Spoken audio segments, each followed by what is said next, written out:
Salut à tous les frérots, bienvenue sur le podcast de la Mani TV, le podcast de votre coéquipier préféré, le podcast qui traite de l'actualité footballistique européenne dans son ensemble. Aujourd'hui, le cas Barcola. On va parler de Barcola. Tout de suite, générique. Many men, many men, wish death upon me, Lord. J'espère que vous allez bien les frérots. On se retrouve pour parler du cas Barcola.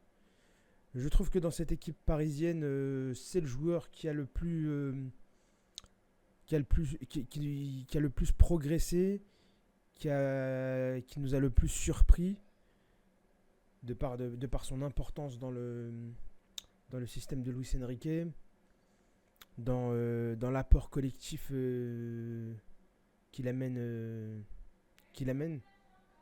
Et puis il y a pas mal de choses autour de lui qui sont intéressantes à traiter. Par exemple, le traitement qu'il a de la part des Lyonnais, je trouve. Et même lui, le traitement comment dire, sa manière de répondre aux supporters lyonnais, qui est très intéressante dans le football moderne. Une possibilité d'aller à l'Euro aussi. On va peut-être revenir sur ça aussi. Donc voilà, c'est un peu tout ça. Je voulais aussi avoir vos avis en commentaire. Mais je trouve que ce joueur est fascinant. Il est tout ce qu'un jeune doit être. Il travaille, il est silencieux, il fait pas de vagues.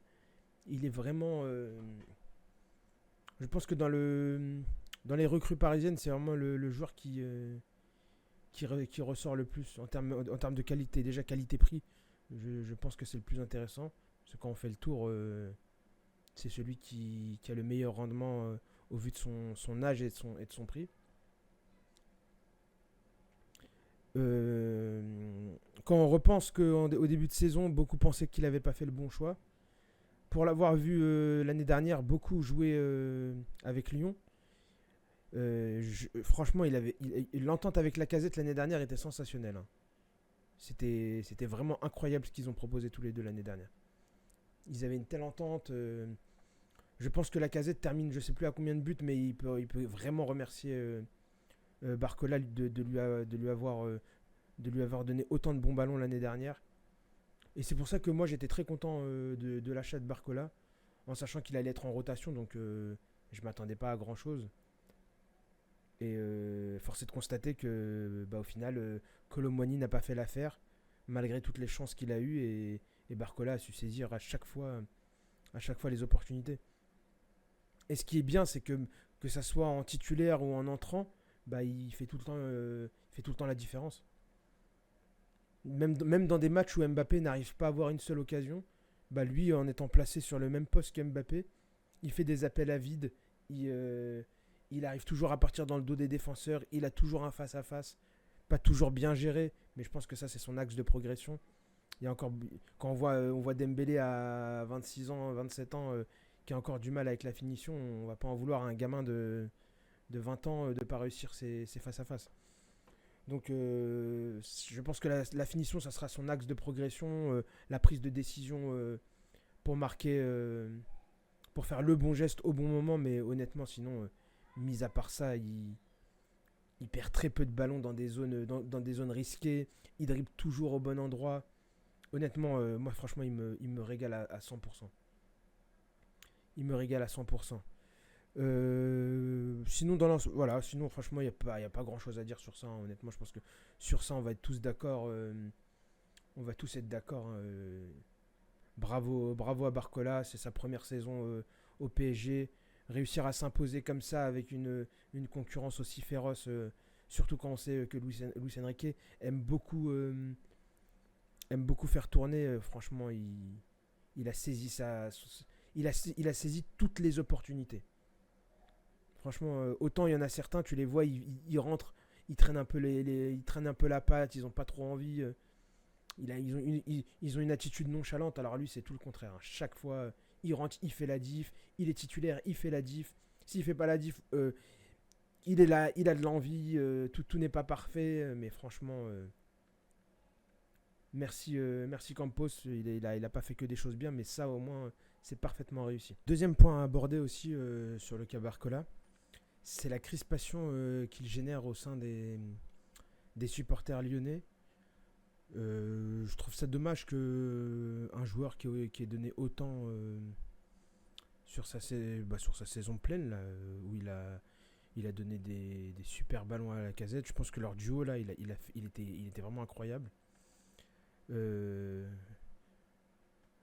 honnêtement, petit aparté, mais la Casette, je pense qu'il lui reste encore des belles années devant lui. J'espère qu'il ne partira pas en Arabie Saoudite ou dans un pays exotique comme ça, parce que je pense il n'a que 32 ans.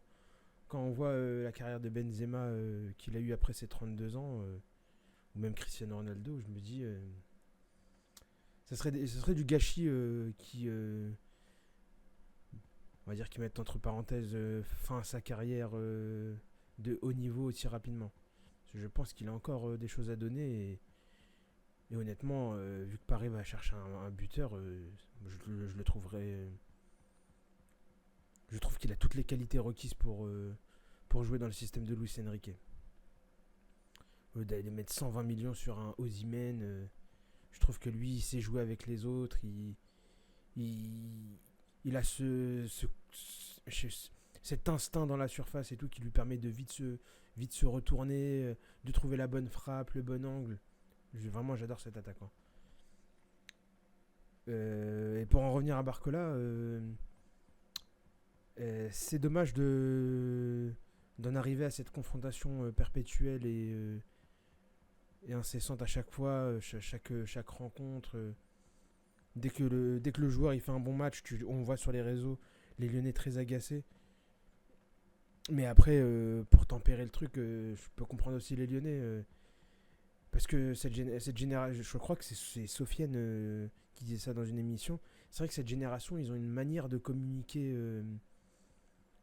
quand ils sont dans un club. En fait, ils sont trop dans la communication.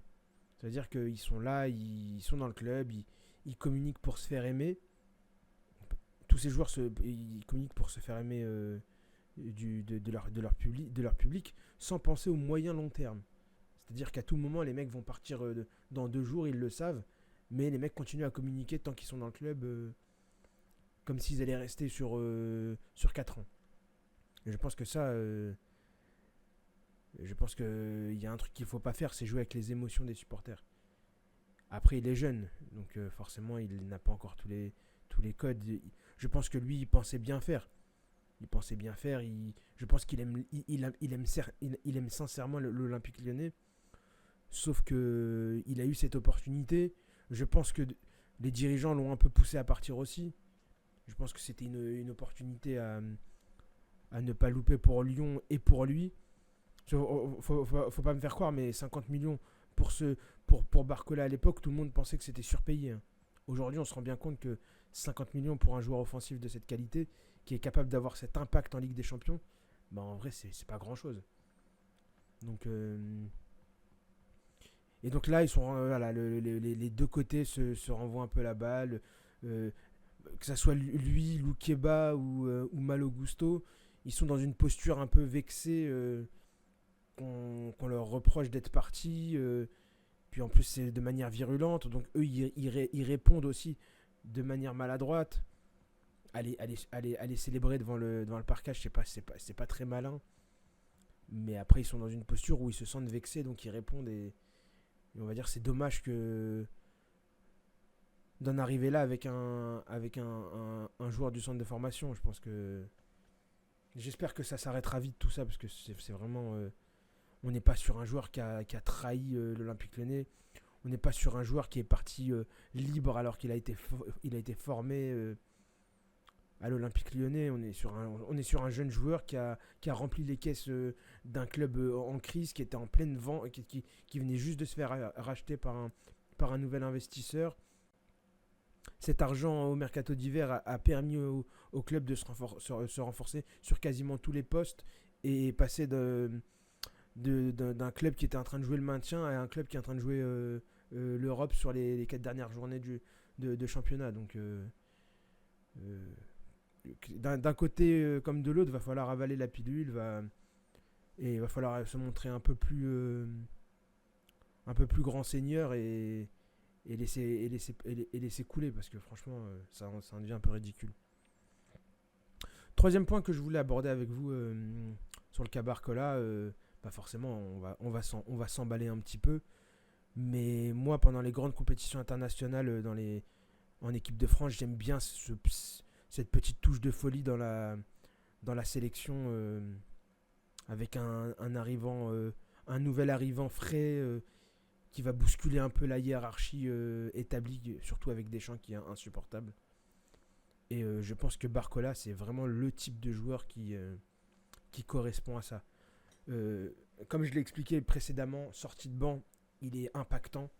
Il ne fait pas de vagues, il ne fait pas de problème. Il connaît pas mal de joueurs du groupe France, ceux qui sont au PSG forcément, ceux qui sont à Lyon, ça n'existe plus. Mais je veux dire, que ce soit Lucas Hernandez, Kolo Muani, Mbappé, il y a quand même des joueurs déjà avec qui il y aurait des affinités. Il serait sur le banc quoi qu'il arrive, ça serait pas un titulaire de base, mais il a ce rôle au PSG où il est capable de jouer titulaire, de faire des très bons matchs et de rentrer en cours de match comme contre le Barça et de faire la différence sur le match aller où il est impactant dès sa rentrée. Donc je pense que c'est vraiment le profil que Deschamps aurait besoin pour cette compétition. Surtout que voilà, il y a quand même beaucoup de joueurs qui sont sur la fin en équipe de France. Giroud, je pense qu'il ira quoi qu'il arrive parce que ça sera sa dernière compétition et qu'il a quand même fait une bonne année. Même si là, en partant au Los Angeles, il va forcément mettre un terme à sa carrière, je pense, après. Mais je pense pas que Deschamps va le priver de cette compétition. Mais il y a forcément des joueurs qui vont passer à côté. Nkoukou est blessé, Coman est blessé. Kolo Muani fait une saison moisie. Donc il n'aura pas la confiance, il n'aura pas la même énergie que pour le dernier mondial. Donc honnêtement, je vois pas dans quel monde on se passerait de Barcola. Honnêtement, c'est même pas par rapport au fait que je sois supporter de Paris, mais je trouve vraiment que c'est le profil idéal pour cette compétition.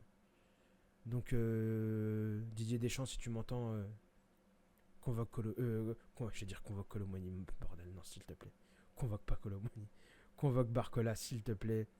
Fais-nous ce plaisir. Et je suis sûr qu'il lui rendra bien, c'est sûr et certain. C'est sûr et certain. Donc voilà, j'ai fait le tour de Barcola. J'espère que ça vous a plu, mes frérots. N'hésite pas à t'abonner à la chaîne, à partager, à communiquer autour de toi. Si tu apprécies le contenu, like. Qu'est-ce que je peux te dire encore